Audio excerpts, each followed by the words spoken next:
Totally normal, the first words you hear and the biggest lie of the movie. Our hero Sam wakes up in a hazmat suit. The precautionary measures are just a costume party. She just survived a fiery re-entry, and all she gets is a lukewarm congratulations. When they ask if she's happy to be back, she gives the most honest answer an astronaut can. No. She'd trade all the glory of space for a cheeseburger, a woman of priorities. But the nice guy routine fades. Sam, can you describe to me how you're feeling? Dizzy, heavy, the usual I just fell out of the sky package. All to be expected, the doctor says, brushing it off, but you and I know better. The scan shows deep swelling but no fracture. She literally slammed into the console on impact. And now the real interrogation begins. What happened up there? She says everything was on track until it wasn't. She hit something. They ask when she lost consciousness, like she was taking notes during the freefall. Is everything okay? Pro tip, if you're an astronaut and your boss has to ask, the answer is no. This is why something punctured her capsule, something shattered her helmet from the outside. They're floating meteor debris, but that sounds way too simple, doesn't it? You're lucky you survived. This is the line they give you right before they ruin your life. Ends cue the family, time for the happy reunion photo op. Her daughter Izzy runs in, I miss you more. It's sweet, but the tension is already building. This funny chair, she's already downplaying the trauma for her kid. And look who it is, Grandpa is here. You too, the greeting between her husband and her father is chilly. You're seeing the cracks already, aren't you? This is why you watch any NXT. We don't just show you the clip, we show you the drama. Because Grandpa isn't just Grandpa, he's General Will and he's already been filled in. Yeah, me too, Sam's just happy to be breathing, for now. Really? The Pentagon is joining NASA on this one. This just got way bigger than a cheeseburger.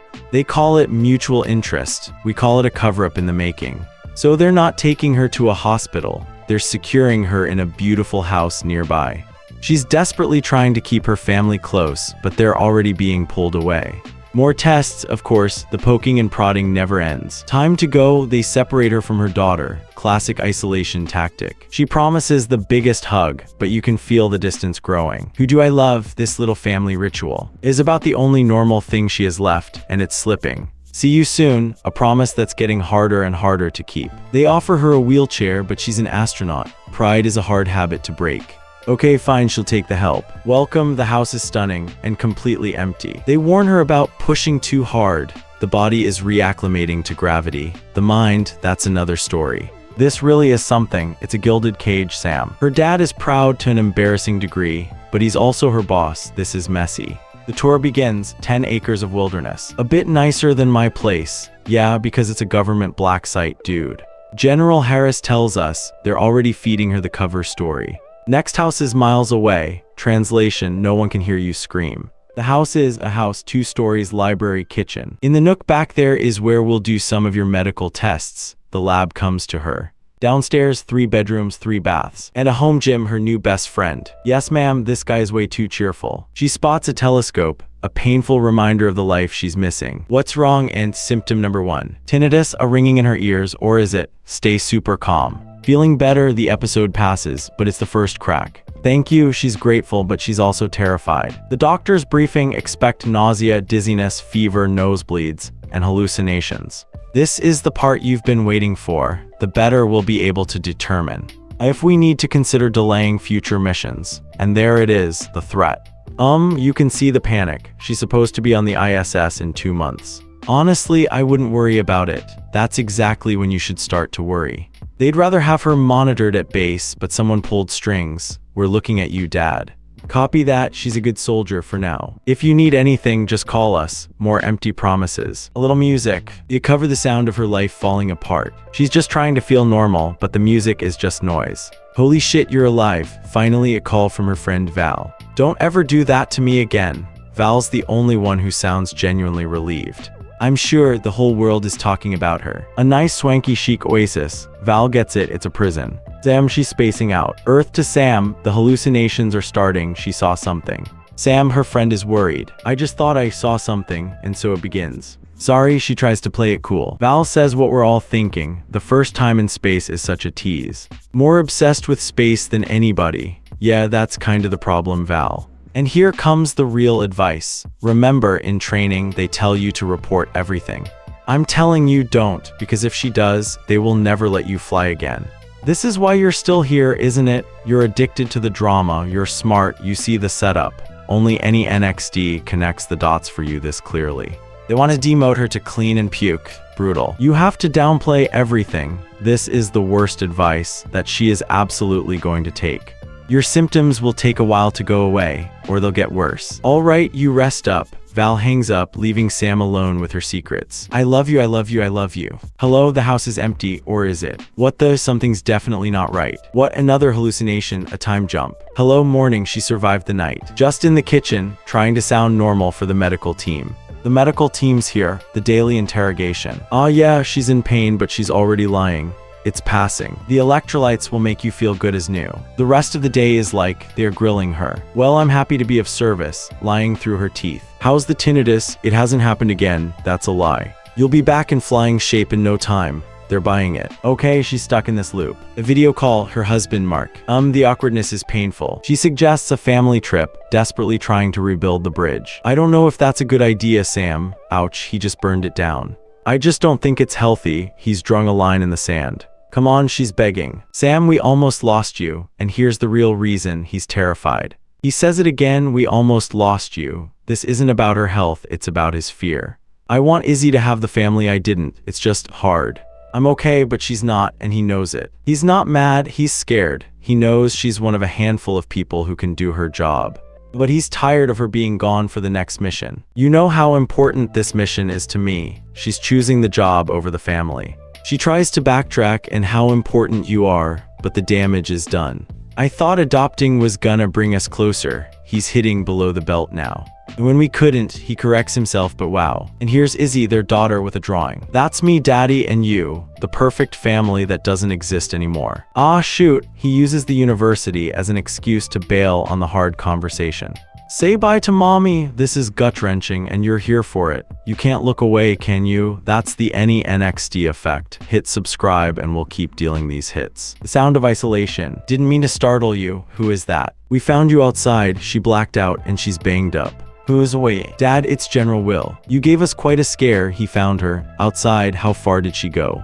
You're supposed to be getting rest, kiddo. He's in dad mode. How'd you know where I was? We stopped by for a surprise visit. Or was it surveillance? That'll be all right tomorrow. He's brushing off her head wound. Let's get some fresh air. He's changing the subject. You're part of something really big here. Proud dad or proud general. What did I see out there? She remembers something. Cameras. I didn't expect you to wind it that far from the house. He's not surprised. He admits it. He didn't give NASA the full rundown on the property.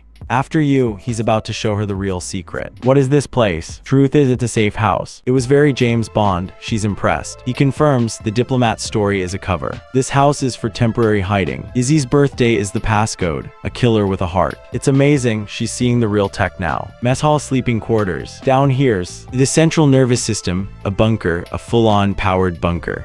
Security cameras outside all around the perimeter. So those are what she saw.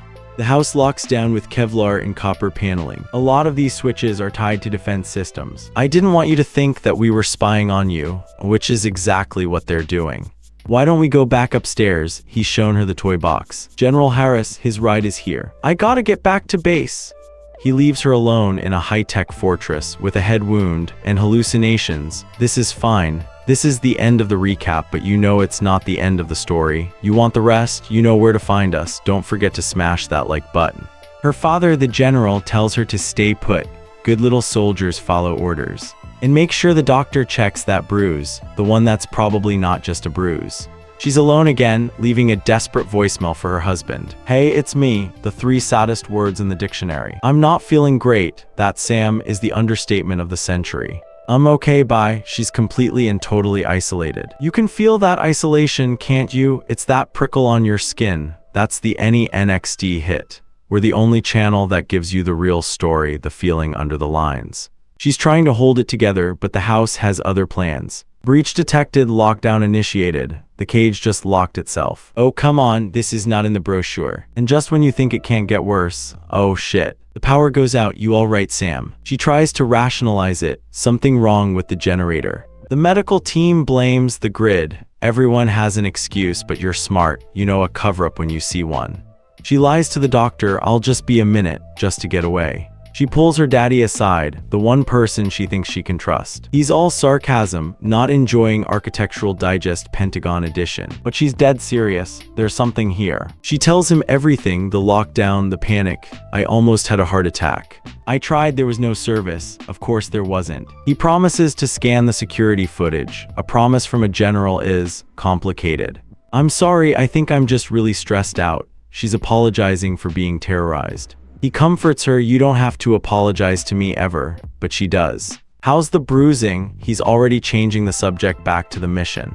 "You got this," but does she? "You're hooked, aren't you? You can't click away. You need to see how this train wreck ends. Hit subscribe. Let's ride this all the way down together." The doctor finally sees it. "That doesn't look like normal bruising, Sam." And cue the family. Mark and Izzy are here for a little dose of normal. "How you doing?" "Hey, the awkwardness is so thick you could cut it." Mark looks around the gilded cage, makes our place look like a college dorm. "Oh, Izzy is just happy to see her mom." "Oh, you like that? She's trying. She's really trying." "Hey, what happened?" "Izzy lost a tooth." A tiny, normal moment. "Did you give this child some money?" Her dad joins, telling stories about her first telescope. "What do you see, babe?" Izzy is looking at the stars Sam just fell from. "What else?" Sam needs to talk. She pulls Mark aside. "Any stars?" Mark is trying, but Sam is breaking. "Tell me." She can barely say it. "I'm basically seeing things that don't." The confession. "I don't feel good," she's shattering. Hey. Have you reported this?" He's in crisis mode. No, she can't risk not being able to go on a mission again. Her career or her sanity. I need. Yeah, he's listening. "I saw something not from here. Something not from this world." And scene, "You're dying, aren't you? You're dying for the next hit. This is why any NXT is your dealer. We give you the purest dopamine straight to the brain." Okay, Mark is actually taking it in. I know it sounds nuts. Why, he's asking the right question. For fun, the mission, the signals, it was all real. They registered sound waves. What if something followed me back? She immediately backtracks. Maybe I'm just exhausted. Izzy, perfect timing, I saw Pluto. Her dad swoops in to get you a telescope of your own, pumpkin. Do you mind if I borrow mommy for a minute? He's separating her from her only ally. She tries to show him the proof on the computer. They're right there. It's gone, of course it's gone. It was right there, she sounds hysterical. And he dismisses her, maybe try to get some sleep. Gaslighting 101.